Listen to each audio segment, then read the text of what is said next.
آج جب supreme court of Pakistan کے سامنے کل یعنی لونڈے لپاڑے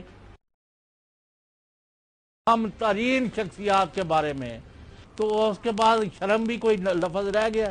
ہم تو سمجھتے ہیں کہ ڈوب مرنے کا مقام ہے ایز اے نیشن، اور پھر ان کے اوپر کوئی کاروائی نہیں ہو رہی، نہ توہین عدالت کا، نہ ان کی پامالی کا، نہ ملک کے عوام کے حقوق کا، یعنی ہیومن رائٹس کی وائلیشن کا۔ تو کسی مانوباسی آکیے علی ظفر صاحب کو ساری رہنمائی کرو۔ آپ بالکل درست فرما رہے ہیں۔ اس وقت تو جو اس طرح سے فیلنگز ہیں اور جو خیالات ہیں وہ یہی اسی قسم کے آتے ہیں کہ جب آپ ایک پوزیشن پہ آ جاتے ہیں تو اب آپ کو نظر آتا ہے کہ ایک انارکی کی طرف جا رہا ہے ملک، تو پھر کسی نہ کسی کو سامنے کھڑا ہونا پڑتا ہے، اور ایک ہی طاقت سپریم کورٹ کے سامنے ہے، مثلا کنٹیمپٹ کی۔ جب آپ کے خلاف اس طرح باتیں ہو رہی ہوں تو کنٹیمپٹ مجبوراً لگانی پڑتی ہے۔ میں کنٹیمپٹ کے حق میں نہیں ہوں عام طور پہ، لیکن جب اس قسم کی حالت آ جائے تو پھر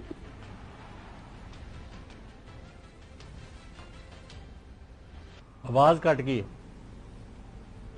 جی ناظرین، میرے خیال میں کچھ کنیکشن کے اندر پرابلم آ رہی ہے، ہم دوبارہ رابطہ کرنے کی کوشش کرتے ہیں علی ظفر صاحب سے۔ مین بھائی ناظرین، آپ کو جو بتانا پروگرام کے شروع کے اندر آپ کو بتا رہے تھے کہ جو کل جو سارے کا سارا ہوا واقعہ، اس سے پہلے آپ کو پتا ہے کہ محترم فضل الرحمان صاحب نے اناؤنس کر دیا کہ ہم نے جانا ہے، ہم نے جو ہے بالکل پاکستان سپریم کورٹ کے سامنے جانا ہے، جو شارع دستور کے سامنے اپنے کیمپس لگانے ہیں، تو ہم نے ہر حال میں جانا ہے۔ تو اس کے بعد اخبارات نے سارے فیصلے کو جب یہ کور کیا تو یہ ذرا میں اس کو دوگلا پن بولوں، اس کو ہپوکریسی بولوں، جو بھی کہیں، یہ پی ڈی ایم کی اپنی حکومت ہے، پی ڈی ایم کے سربراہ مولانا فضل الرحمان صاحب ہیں، پی ڈی ایم کے سربراہ اپنی ہی جو اس اتحاد کے جو وزراء ہیں حکومت کے، ان کے ساتھ جو ہے مذاکرات کر رہے ہیں۔ مذاکرات کیا ہو رہے ہیں؟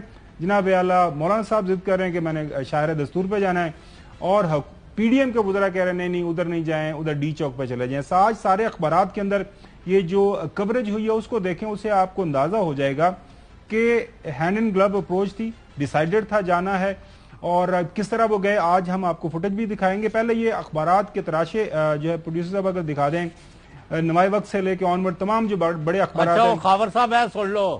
جی جی، ابھی فرما رہے ہیں وہ جو سب سے میں کیا کہوں، مریم نواز صاحب کا بیان چل رہا ہے کہ الیکشن ایک آدمی کے جانے کے بعد ہوں گے۔ جی جی جی، What do you mean by this؟ What do you mean by this؟ وہ بہت واضح بتا رہے ہیں کہ وہ چیف جسٹس کے بعد ریٹائرمنٹ کے بعد آپ کیوں اتنے ڈکے چھپے الفاظ کے اندر بات کر رہے ہیں؟ مامے لگ دے فیصلے اسلام دے، اچھا آئین اور قانون کس چیز کی، کس کا نام ہے؟ اچھا وہ جی جی صاحب، میرے کہنے کا مطلب آئین اور قانون ہوتا تو 90 دن چوئی صاحب ہو گئے نے، انتخابات ہو جاندے پنجاب دے اندر تے کے پی دے اندر۔ تسی بھی سمجھایا سی نا، تو میں بھی کیا سی کہ تانوں الیکشن کوئی نہیں ملے، کے پی تے پنجاب حکومتیں مت قربان کریں۔ جی اچھا، اس کے بعد یہ اخبارات آپ نے دیکھ لیا سارا کچھ؟ نہیں ہے علی صاحب۔ اچھا یہ دیکھیں سارا کچھ اخبارات کے تراشے آپ دیکھ لیں ناظرین، یہ آپ کے سامنے ہیں کہ کس طرح یہ ہینڈ ان گلو تھی اپروچ۔ مولانا صاحب بضد ہیں اور حکومت کہہ رہی آگے پیچھے چلے جائیں۔ وہ نہیں ہوتا گھر کا ایک بچہ ضد کر رہا ہوتا ہے اور والدین کہہ رہے نہیں ادھر نہیں جائیں ادھر نہیں جائیں، اس کے بعد جب بچے کی ضد ہوتی ہے تو ضد کے سامنے وہ سارے جو ہے گھر والے مان لیتے ہیں کہ چلے یار کھیلنے دو، تو ایسا لگتا ہے کھلونا چل رہا ہے۔ اس کے بعد مولانا صاحب نے جو کہا وہ پہلے آپ کو سنوا دیتے ہیں، پھر اس کے اوپر کامنٹ کرتے ہیں۔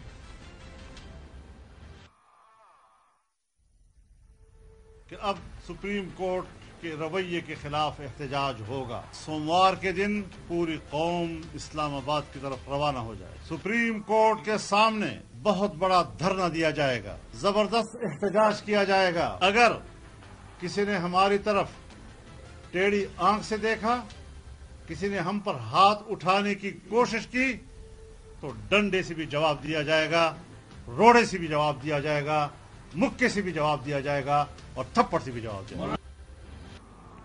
اچھا پروڈیوسر صاحب، اگر آپ دکھا سکیں آج جس انداز سے دروازے کھولے گئے، جس انداز سے وہ جو گیٹ لگے ہوئے ہیں، ریڈ زون کا ایریا ہے جو 3-4 جگہوں کے اوپر جو بند کی ہوئی ہیں، اسلام آباد فوج دے حوالے نہیں سی کیتا دسنے چوئی صاحب تانوں یہ آپ دیکھ لیں ناظرین، کتنے پیار محبت سے یہ جو لوگ ہیں وہاں پہ آپ دیکھ رہے ہیں پولیس ہے, ایف سی ہے, رینجرز ہیں, وہ کس طرح وہاں پہ کھڑے ہیں, ویلکم کر رہے ہیں. وہ ایسا نہیں لگتا جیسے ڈرامہ ہے, وہ بالکل ایک فلمی سین آپ کے سامنے ہے. دروازہ کھلتا ہے ماشاءاللہ, وہ یہ فاتحین جو ہیں اسلام آباد کے وہ کس طرح انٹر ہوتے ہیں, جھنڈے ہیں, اسٹینڈرڈ بیئرر ہیں, یہ آپ کے سامنے ہیں. اگر اس کے ساتھ پروڈیوسر صاحب فوٹیج دکھا دیں جب عمران خان آتا ہے, حال ہی کے اندر جب وہ عمران خان آیا اسلام آباد میں, وہ ظاہر ہے ان کے بھی جو ظاہر ان کے جو ووٹر سپورٹرز ہیں, وہ عمران خان جب عدالت میں آتا ہے تو وہ کہتے ہیں ہم اظہار ہمدردی کے لیے ساتھ آنا چاہتے ہیں. تو وہ ان کا جس طرح جب ویلکم ہوتا ہے وہ بھی آپ کو دکھاتے ہیں. تو یہ آپ نے سارا کچھ دیکھا. تاطاڑ صاحب ہیں, انہوں نے فرمایا جناب اعلیٰ ہم استعفیٰ لینا. تو ابھی جو چوئی صاحب بات کر رہے تھے نا کہ جی وہ ایک شخص ہے اس کی موجودگی تک الیکشن نہیں ہوں گے, تو چوئی صاحب انہوں نے بالکل کوئی چیز نہ کوئی ڈکی ہے نہ کوئی چھپائی ہے, وہ بہت واضح ہیں اپنے اس مقصد کے حوالے سے, کوئی اس کے اندر کوئی شک و شبہ نہیں ہے. محترم تاطاڑ صاحب کیا فرما رہے ہیں سنیں.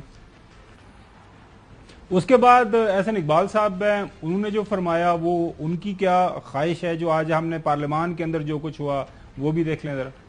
چیف جسٹس کا کانڈکٹ ہے وہ اس منصب کے تقاضوں کے برخلاف تمام مس کانڈکٹ کی حدود کو کراس کر چکا ہے. چونکہ چیف جسٹس نے اپنے ذاتی اختیارات کو دفاع دینے کے لیے اپنا من پسند بینچ بنایا اور اس ایوان کے پاس کیے ہوئے قانون کو معطل اور سسپینڈ کر دیا. یہ اتنا سیریس اور گریو جرم ہے کہ اس کے اوپر اس ایوان کو ایک کمیٹی بنا کر ایک جوڈیشل ریفرنس چیف جسٹس کے خلاف موو کرنا چاہیے, چونکہ اب ان کا کانڈکٹ پاکستان میں نظام انصاف کے لیے خطرہ بن چکا ہے. خواجہ آصف صاحب جو سینئر منسٹر ہیں, انہوں نے کیا اظہار کیا پارلیمان کے اندر. انصاف اس طرح پاکستان کے 75 سالہ تاریخ میں اس طرح رسوا نہیں ہوا تھا جس طرح ان لوگوں نے رسوا کر دیا. یہ تین جو یہاں پہ بیٹھے ہوئے ہیں اور باقی ان کی جو باقیات جو ہے جو اسلام آباد میں یا ادھر لاہور ہائی کورٹ میں بیٹھی. آپ اپنی کرسی کو کوئی داماد کے لیے استعمال کر رہا ہے, کوئی ساس کے لیے استعمال کر رہا ہے, کوئی اور مامے چاچے کے لیے استعمال کر رہا ہے. کرسی آپ کو آئین نے دی ہوئی ہے. وہ لوگ پاورز ایکسیڈ کر رہے ہیں, جو عدلیہ کو پاور دی گئی ہے آئین نے دیا ہے اس کے تجاوز کر رہے ہیں. میں نے اس دن آپ کو کہا تھا کہ ایک کمیٹی بنائیں, آج بھی کہ یہاں پہ ایک کمیٹی بنائیں اور وہ ریفرنس دائر کرے سپریم جوڈیشل کونسل, اپنے آئینی اختیارات کا جو ہے پارلیمنٹ استعمال کرے.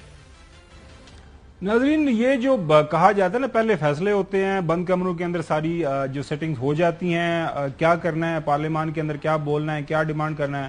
محترم جو راجہ پرویز ارشد صاحب موجود ہوتے ہیں اسپیکر کی سیٹ کے اوپر, فوراً سے پہلے جو ہے وہ جو ڈیمانڈ آتی ہے اس کو مان لیا جاتا ہے, اس کے اوپر ایک ریزولوشن موو ہوتی ہے اور اس کے بعد کمیٹی بن جاتی ہے سارے معاملات. اگر یہاں کے اوپر میرے خیال میں پروڈیوسر صاحب اگر دکھا سکے آپ کے پاس موجود ہو کہ یہی جو ہیں ہمارے چیف جسٹس عمر عطا بندیال صاحب, یہی ان کے بردر ججز جب گزشتہ سال قاسم سوری کی رولنگ کے خلاف سو موٹو نوٹس لیا گیا تھا, جب اس وقت جو ہے موجودہ حکومت کو جو ہے موقع دیا گیا تھا کہ آپ کا بالکل آئینی حق ہے جو ووٹ آف نو کانفیڈنس کا, اس کے اوپر ظاہرہ پاکستان تحریک انصاف کا ایک مختلف خیال تھا, کیا تعریفیں ہوئی تھی اور تمام مولانا فضل الرحمان صاحب نے تعریف کی تھی, بلاول بھٹو زرداری صاحب, شہباز شریف صاحب, سارے لوگ کہ آج ملک کے اندر آئین کی بحالی ہو گئی ہے. لہٰذا یہ جو سارے کا سارا معاملہ ہوتا ہے یہ سمجھنے کی ضرورت ہے ناظرین کہ ہمارے جو سیاستدان ہیں یہ ان کو وقتی مفاد, ان کے سامنے جو مقصد ہے امیجیٹلی, چونکہ ملک کے اندر الیکشن کے حوالے سے سپریم کورٹ کا فیصلہ ہے, چونکہ موجودہ پی ڈی ایم کی جماعتوں کو یہ نظر آ رہا ہے کہ عمران خان اس وقت ان کی مقبولیت زیادہ ہے, ہمارا الیکشن نہیں بن رہا تو ہم نے الیکشن نہیں ہونے دینا. اس کے علاوہ اور کوئی اس کے اندر راکٹ سائنس نہیں ہے.